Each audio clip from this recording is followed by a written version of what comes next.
You can't afford the thing. A laptop, a phone, a couch, a bed. The price is too high to pay all at once. But you see the advertisement. Pay weekly, no credit check. No interest for the first 3 months. It feels accessible. It feels like a solution to the problem of not having enough money right now. So you sign up, you get the item. You pay weekly. $50 a week. Seems manageable. Seems reasonable. Over the next year, you pay approximately $2,600 for something that originally cost $1,000. You've now paid 160% of the item's original price, and you're still making payments. You've paid almost 3 years' worth of payments on a 1-year timeline. By the time you've paid off the item, you've paid approximately $3,000 for the $1,000 thing. The rent-to-own model, the rent-to-own furniture stores, the laptop retailers, the phone payment plans. The buy now, pay later apps has rebranded predatory lending as consumer convenience. And it works. It works exceptionally well at extracting maximum value from people who have the least ability to pay.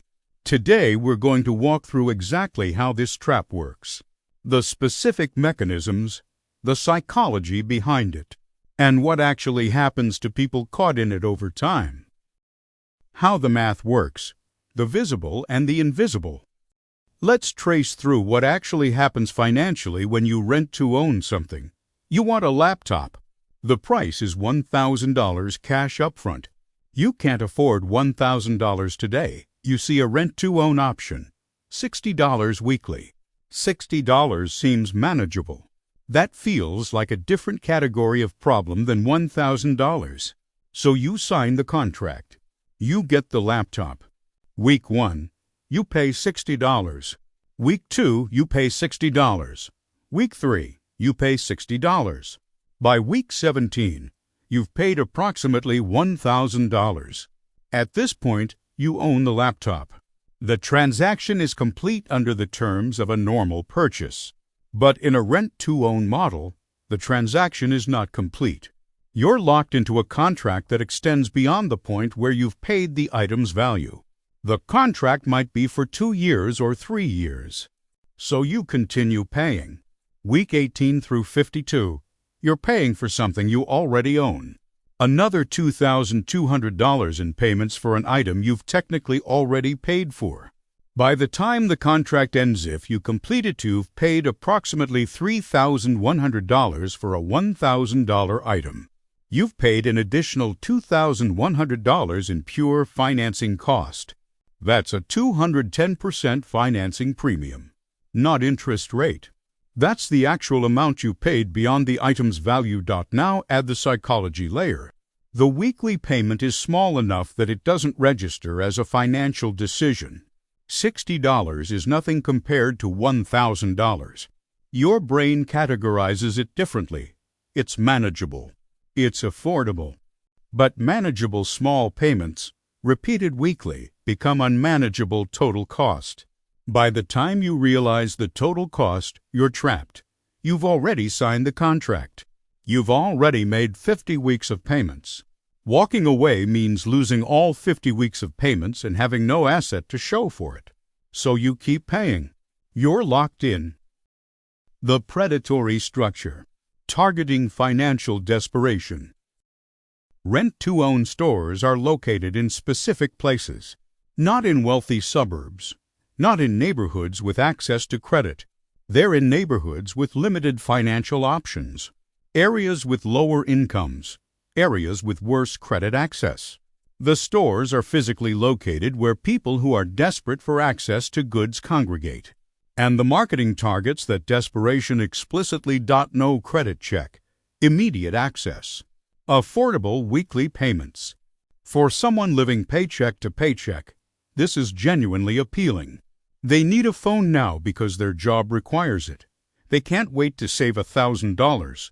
They can't qualify for a credit card. Rent-to-own offers immediate access. That's genuinely valuable to someone in financial distress. But the value it appears to offer, affordable access now instead of unaffordable access later, is a false choice. The real choice is Save for 3 months and buy the phone for $1,000, or pay weekly and eventually pay $3,000. The desperate person in need of access now doesn't see a choice. They see access now or no access. So they rent to own. And the rent to own company profits enormously from this desperation. The gross margins on rent to own furniture and electronics are typically 50 to 70%.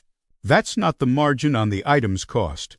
That's the margin on the total amount paid.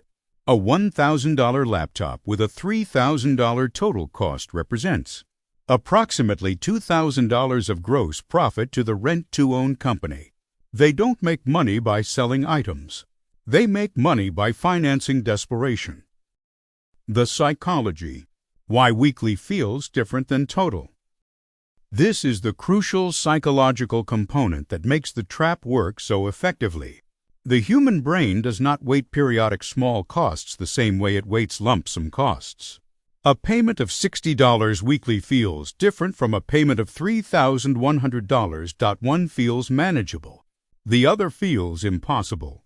But they're the same transaction. Identical cost. Different framing. This is called payment bundling. Breaking a large cost into smaller periodic payments makes the total cost invisible and the individual payment feels affordable. The rent-to-own company has engineered the payment structure specifically to exploit this cognitive bias. They could offer, pay $3,100 over 3 years. That would trigger a very different reaction: immediate recognition that this is expensive and probably not worth it. Instead, they offer, pay $60 weekly. This triggers, that's manageable, I can do that. The math hasn't changed. The psychology has been engineered to make the bad decision feel like a reasonable one. And once you've made the commitment, once you've paid 12 weeks of payments and own the laptop and the contract is binding, the psychology shifts again. Now you're not evaluating whether to buy a laptop.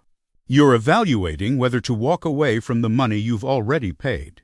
That's called sunk cost fallacy, and it locks people into rent-to-own contracts even when they become aware of the total cost. You've paid $720. You're angry about the contract, but walking away means losing that $720 entirely. So you keep paying. You're trapped not just by the contract but by your own sunk cost psychology.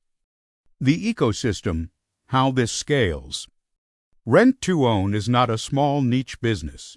It's a multi-billion-dollar industry. Aaron's Rent-A-Center, Aaron's, Buddy's Home Furnishings, and dozens of other companies operate rent-to-own chains across the country. These companies are profitable because the model works at extracting maximum cost from people with limited financial options. And the industry has evolved beyond furniture. By now, pay later apps Klarna, Affirm, Afterpay operate on similar psychology. You buy something for $200. You pay $50 now, $50 in 2 weeks, $50 in 4 weeks, $50 in 6 weeks. Over the course of 6 weeks, you've paid $200 for a $200 item.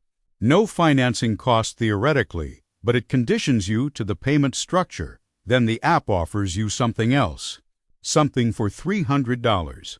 You can pay $75 weekly over 4 weeks. Over multiple transactions, these apps become a financing mechanism. You're always paying for something. The total cost is distributed enough that you lose track of it. The ecosystem has scaled the rent-to-own psychology into mainstream finance and normalized paying multiples of an item's value through periodic payments. What actually happens over time? Let's follow someone caught in rent-to-own over several years. Year 1, you rent-to-own a laptop. Total cost by end of year, approximately $3,100. Year 2, the laptop breaks. It's out of warranty because it's 3 years into an old purchase. You need a new laptop. You can't afford it, so you rent-to-own another one. Year 3, you've now paid for 2 laptops through rent-to-own. Total cost, approximately $6,200. You own the second laptop. The first one is in a landfill. Year 4, you need furniture. Your couch is broken. You can't afford to replace it, so you rent to own it. Year 5. You're paying rent-to-own payments for a couch, a television you picked up, a laptop you're still finishing, and a phone. What started as a solution to one financial problem has become a permanent payment structure. You're perpetually in rent-to-own contracts. Your monthly obligation is permanently elevated. You're always paying for something that technically you should own, but financially you're not building equity in. And the total cost compounds. Over 5 years, someone in this pattern might have paid $50,000 to $100,000 for items that have an actual value of $15,000 to $30,000. The difference, $30,000 to $70,000, is wealth that flowed directly from the desperate person to the rent-to-own company. The way out. What actually works. If you're trapped in rent-to-own, here's what actually breaks the cycle. First, stop signing new contracts. Whatever the desperation, the rent-to-own contract makes it worse, not better. Second, if you're in active rent-to-own contracts, calculate the actual total cost and the time remaining. You might find that paying off early if the contract allows it without penalty and walking away is financially better than continuing. Third, build access to items through alternative means while you're building financial stability. Used items. Borrowing from friends. Accepting lower quality temporarily. Going without until you can afford to own. These feel like deprivation compared to immediate access. They are, but they're cheaper than rent-to-own by a factor of 3. Fourth, once you have financial stability, a small emergency fund, some cash flow. Never use rent-to-own again. The psychological appeal is gone once you're not desperate, and the financial cost is too high to ever justify. The actual path forward is stabilize income, build cash savings, make purchases from cash when possible, and use credit sparingly and only for things that appreciate or produce income. $60 weekly feels manageable. By the time you've paid $3,000 for a $1,000 item, the decision feels locked in. You're paying a 200% premium for immediate access to something you need now. And the rent-to-own company is building a multi-billion-dollar industry on that desperation. This is not a flaw in the system. It's the design of the system. The psychology is intentional. The targeting is intentional. The payment structure is intentional. It works. It works exceptionally well at extracting wealth from people who have the least ability to afford it. If you're in rent-to-own contracts, understand what they actually cost. Calculate the total. Understand that the contract is financially worse than almost any alternative. And if you're considering rent-to-own, know what you're actually buying, not access. Desperation financing. The real cost is not the weekly payment. It's the 3 times over you'll ultimately pay for the item, and the years it takes to realize what happened.